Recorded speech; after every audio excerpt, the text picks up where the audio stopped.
This tastes so good. Hold on. Hey guys, hashtag not sponsored. Guys, we're at Mecato's Bakery in Cafe. We ordered 2 empanadas de carne and Pero caliente. yeah. That's your comment for the video. I didn't get that. That's amazing. That's even better.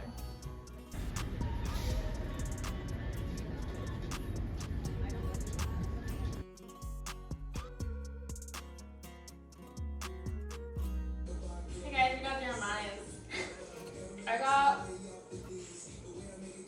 mango tango something. She got The frog legs now. for real, I got the the Scoopy Froggy Scoopy, froggy. mint chocolate chip with Yeah. vanilla.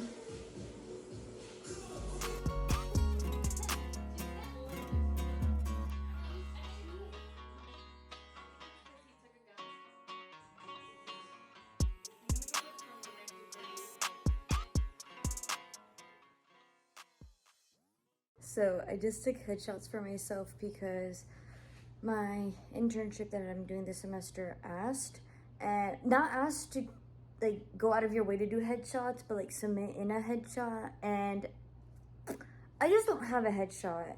So I just took it for now. One with the tank top and then one with the t-shirt. So like in the future, you never know, okay? Yeah, like what if I get posted on an Instagram account? Y'all, the future is unknown, okay? So I just said, okay, let me just have fun with my headshots. So I took one that were semi-professional and others that were just for fun, like for Instagram, because I look good and I don't want to let this makeup go to waste. I will show you the setup. So I used this chair for the ones in the white t-shirt. You'll see pictures of them. But yeah, thankfully my whole room is white, so lighting is really well. So I just sat there or I stood up. This is where the camera was. This is the tripod that I use. The tripod I prefer is this one, but this is not even a ring light. It's a light square. It's not as bright. Like, can you see? It right when I turned it on, it was so bright. I actually used parchment paper to cover it up to soften it, but I think the battery is dying. So yeah. Anyway, so this was a setup. This is the tripod I was talking to you guys about in my last video or some video ago about, you know, like this is the one I had, like the 3 wide-legged one, and then the one that just goes straight up. Okay, anyway, and then I used this other chair for my iPad. I connected my iPad to my camera to see myself, and then my water bottle as my my holder. But yeah, this is the setup. You do what you gotta do when you want to take your own pictures.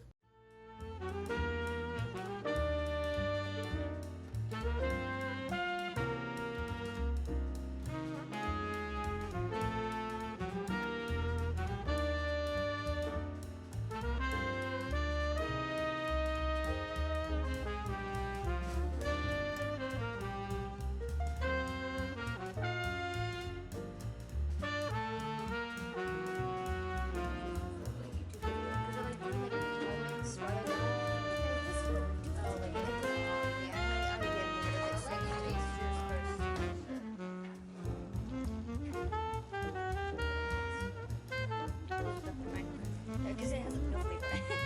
There's no flavor. Yum! Wait, this is really good. Are you in frame? I think. Yeah. Yeah, okay. Okay, so eye level is right here. Okay. Okay, now we're gonna pay. Okay, ready? You're smiling? I'm scared. Come on. There you go. Okay, wait. Tongue down. And thumbs up. Got there. Okay, we'll see.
Hey guys, we are T-minus 2 days of Barbie. Yeah, Barbie. Let me tell you guys, I will never forget the time during COVID. I think it was like the beginning stages of COVID. It was a really late night and I was like, upcoming movies, just randomly. Boom, Barbie. When I tell you there was nothing on the internet about Barbie, only the only details were that Greta Gerwig was directing it and Margot Robbie was Barbie. That was the only detail I was given, and I was like, I'm already sat. My ticket has already been purchased 3 years ago. So imagine me now 2 days before this movie comes out. I'm absolutely so excited. I think the level of excitement I have is when the announcement of Ahsoka, the live action TV show, was going to be made. So I can't wait. I'm over the moon. Nails looking greasy, like fresh out of the deep fryer. This is a cuticle oil. Yeah. Are you kidding me? This is a cat eye to anyone that knows about nails. Cat eye. Barbenheimer. I was not expecting Barbenheimer, but my outfit is very much Barbenheimer. But these are my nails. Oh my god, I love them so much. Look, delicious. But they look so pretty, right? She did such a good job, period. I also bought flowers from Trader Joe's that just screamed Barbie or Barbie colors or summer and all that fun stuff. This arrangement came as it is. You could tell because it's so pretty. Unlike this one, I just shoved them into the vase. I vasted them, potted them, don't even know what to call them. But yeah, I was stressed out when I was potting these, vasing them. So they don't look the best, but the colors are super pretty. And I thought this is such a good representation of the Barbie movie. Why? The Barbies are the moment, they are the flowers. The Kens are the vase. They just support Barbie and they're just there. You know what I mean? Barbies, Kens, I love it. You could see Barbie and Ken in everything. Hey guys, so this is my look. I'm running so late. Say hello. We're running so late, but it's fine. This is the fit. Okay, goodbye.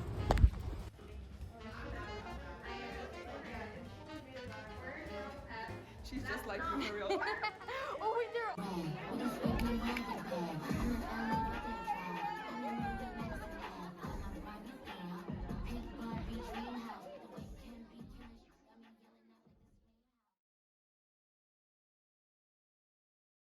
Hey guys, so how are we liking this makeup look? Yeah, isn't it pretty? I've been experimenting a lot with eyeshadow and my base makeup. I'm practicing to say the least. I'm trying to learn the chemical reaction among the perfect base. What is the perfect base? What products mix well with my skin when it comes to moisturizer, sunscreen, BB cream slash powder foundation, and what else? I would say that's it, right? Relatively, I don't use concealer. I think you could tell I don't use concealer. Look. Anyway, so yeah, I'm learning. So don't look too close at the base. What do you think? I use the Culture 2 palette from Juvia's Place. Beautiful palette. I love it so much. It's actually the same exact palette I used for the look I did for Barbie. And I am so sad. I literally filmed a whole get ready with me and I thought I was funny and everything. But technology said, mm-mm, you were not funny. You were so not funny to the point where I lost the footage. And whatever. It's I wasn't even talking because I was running so late for the Barbie movie. It's actually insane. Would like to recreate that look one day because it didn't come out exactly how I wanted it. But it's cute nonetheless. I am gonna have three perspectives. The average moviegoer, a Barbie fanatic. Oh my goodness, I've seen all 20 movies that were before they were put I would say before 2015. I've seen all the Barbie movies because the newer ones they just don't hit the same. They're very much geared to a younger audience and a film student. So for the average moviegoer, I haven't experienced this type of must go see movie event since probably Endgame, honestly. And that says a lot for me. And mind you, when I was in school, I was in high school when Endgame came out. I wasn't even an MCU fan at all. I vividly remember that day being, guys, I don't want my English teacher. Oh my goodness. I remember 10th grade. She was like, guys, I don't want to hear nothing about this movie. And people in my class were like bullying someone, not bullying, but like teasing someone, and just like, oh, I saw Endgame, oh, I saw Endgame, and then the guy literally had a whole freak out. I hope he's doing okay. But it was just like those moments in high school where you're like, my God, we were so mean for no reason. But yeah, it was like a huge deal. Like, we were not allowed to talk about Endgame at all at school because it was just such a big moment for moviegoers. But yeah, it was fun. Bottom line, it was so much fun. I think at my work, hearing people talk till this day, it's been almost 4 weeks since the movie has been released. People are talking about, oh, should we dress up or should we just go casual? They're like, no, we have to dress up. We have to dress up. Speaking of which, on my second time around, people still dressed up. The movie theater was still almost sold out. It's honestly crazy. For my second time watching it, I was very fascinated by that. So yeah, as an average moviegoer, it was overall a really fun time, fun experience. It made me want to go see the movie again, which I did, and yeah, overall it was good. It was really, really, really good. Now, as a Barbie fan, there was some things I wish were incorporated in the film or like touched base on, because for the Barbie movies, Barbie herself, she's an actress. So all the movies, this is if you know, you know.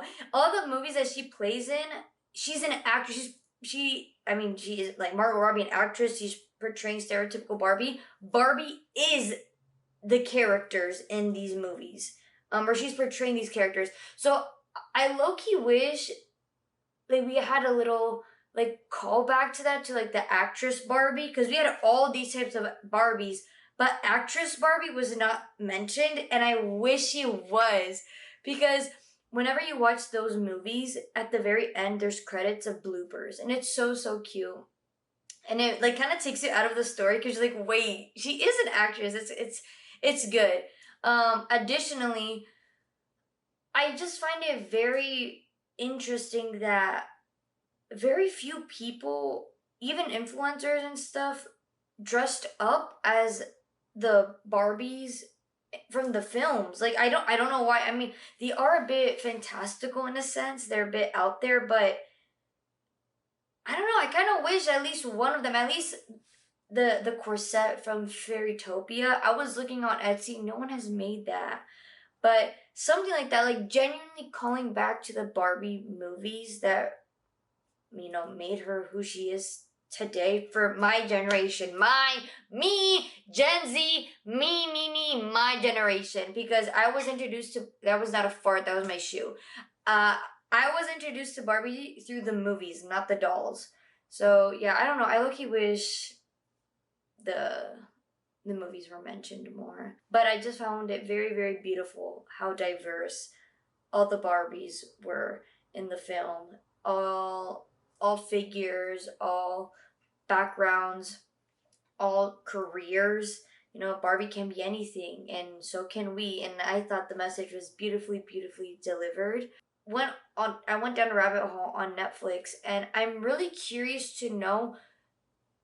Okay, these are a bit of like the business side of the talking review of it. A lot of the newer Barbie films are on Netflix, but Warner Bros. Discovery chose to take on this project. So are they gonna is Netflix going to remove all the Barbie movies on their platform, and HBO, oh, not HBO, excuse me, Warner Bros. Discovery is gonna put everything on Max, like all the movies, even the ones that we grew up with, are those gonna go on Max? I'm very, very curious because okay, to those that don't really care about the business side, the negotiation side of filmmaking, it's very fascinating why movies are promoted and released in certain times of the years. It's great marketing. Like, it's just fascinating. Like, with me being a Swiftie, it's like there's Easter eggs within the entertainment industry, but it's messy. It's very, very messy. But with that being said, yeah, I'm just very curious to know when Barbie goes on Max, because it will. For Warner Bros. To specifically pick up this movie, they knew what they were doing. So when it goes on not Netflix, when it goes on Max, I'm really curious to know if there's gonna be, how there's like the Harry Potter collection. I think there's like a Cartoon Network collection, a Family Guy collection, like all these collections. Is there gonna be a Barbie collection? I hope so. They would bring in a lot of new subscribers, and it's very smart business and marketing. So I hope they do that. Also, side note, yeah, I do have a side part. And what about it? I was feeling it today. And also, I haven't washed my hair in like 4 days. So that's why my hair is so flat in that sense. Okay, now a review as a film student. There's a lot. There's so much I could talk about, but I'm just gonna keep it very short and simple. It was a good film. Good. I rewatched it twice. If I could, I will rewatch it a third time. It is a entertaining film. It is a summer film. Like, it just screams summer. As it is released in the summer, it makes sense why. I don't see this being released in the wintertime. I don't see this being released during the springtime. Like, it is a truly summer movie. So they did it right for releasing it at the end of July. Now, story-wise, there's a lot. There is so much that I wish was touched based on more. Specifically, this film could genuinely be broken up into 2, maybe even 3 different films. The first film being stereotypical Barbie's adventure in the real world. That could be one film. The second film can be why and how is there Barbie land? Like, how is that? Because even the employers, even Gloria knowing that there is Barbie land and stuff, like, how did that come about? So there could even be a prequel. And then thirdly, the relationship among Gloria and Sasha. That's a whole story within itself. We were just given what seems like sneak peeks here and there through the memories of stereotypical Barbie trying to, find who her owner is. So there was just so much. And on top of that, everything regarding feminism in the best way possible. Now, I love looking at reviews. I did look into the Ben Shapiro review. And it just blows my mind how creative this man is, that he was able to come up with all of these conclusions that this movie is so anti-woke. I will say, the first time around, even with Ken crying and all that, I didn't really care. I was like, I don't give a fuck. Like, next. Like, let's go back to the Barbies. Like, but on the second time around, I fell for Ken. I really did. It's so funny seeing a guy, specifically Ken, be like, I'm nothing without you, Barbie. Yeah, Barbie is definitely a conversation starter, just by mentioning that. So I think it was a good film. A lot to unpackage in that film, but I won't be keeping you here for too long. But with that being said, how many thumbs up do I give this movie? Obviously, with me watching it twice, 2 thumbs up. I mean, come on. Once it releases on Max, yeah, I will be rewatching it an endless amount of times. You guys, let me show you right now. Okay, okay, I've been having this playlist on absolute loop like crazy. Even then, I could have a whole separate video discussing the playlist because after watching it for the first time, I'll keep this short. After watching it for the first time and then on my way back home listening to the soundtrack, I was like, man, at least half of these films did not make the film, which makes no sense. Why are they being marketed? Additionally, after watching it for the second time, yeah, almost all of them were played for like 3 seconds. Like, what? I don't know. The music was being marketed so heavily, yet they were I don't know. I don't understand the music marketing aspect of film. I would like to take a class on that because that's fascinating within itself. Lastly, as a Swiftie, okay, something was happening behind the scenes because Cruel Summer clearly was not in the film, and I'm wondering why. Were there actually negotiations regarding Cruel Summer being in Barbie? But I guess there was a deadline. Taylor didn't make that deadline, or on the other end, Taylor said no. Like, I don't want my song to be in Barbie. Like, I don't know. Like, I don't understand why Cruel Summer was being marketed so much, or why us Swifties were excited for Cruel Summer to allegedly be in the film. Very interesting. Maybe because it's the Barbie movie Scream Summer, Cruel Summer, especially with Cruel Summer being released as a single around the time Barbie was being released. That could have also tied into that. But yeah. Anyway, with that being said, once again, I give this movie 2 thumbs up. It was good. It was good, y'all. On that note, with Barbie having reached over $1 billion in the box office, that was a great way for this summertime craziness to end. So with that being said, I'll see you guys in the next one.